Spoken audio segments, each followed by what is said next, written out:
नमस्कार दर्शकों, आज हम ये डिस्कस करने वाले हैं कि अगर किसी की ट्यूबें बंद हैं तो वो कैसे डिसाइड करें कि हम आईवीएफ की तरफ बढ़ें या फिर हम दूरबीन का ऑपरेशन कराकर ट्यूबें खुलवा लें। सबसे पहले हम ये समझते हैं कि दूरबीन का ऑपरेशन करके जब हम ट्यूबें खोलते हैं तो उसमें हम पहले ही पेशेंट को एक डिस्क्लेमर दे देते हैं कि जरूरी नहीं है कि दूरबीन के ऑपरेशन से ट्यूबें खुल जाएंगी।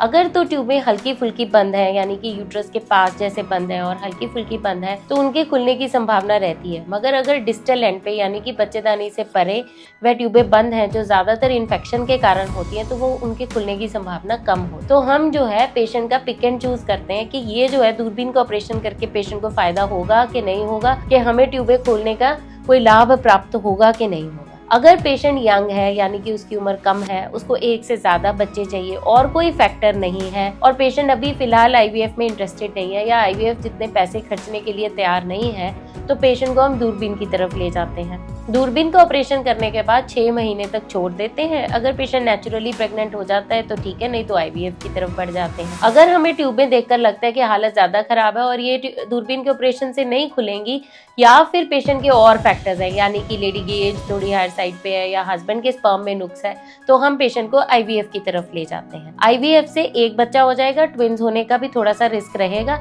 मगर आईवीएफ से दोबारा अगर बच्चे चाहिए तो बार आईवीएफ करना पड़ता है और आईवीएफ दूरबीन के ऑपरेशन के हिसाब से थोड़ा ज्यादा महंगा भी होता है। तो दोनों में पिक एंड चूज करने के लिए केस टू केस बेसिस पे डिस्कस किया जाता है। अगर आपको इस पे और जानकारी चाहिए तो अपने फर्टिलिटी कंसल्टेंट को मिले। Thank you.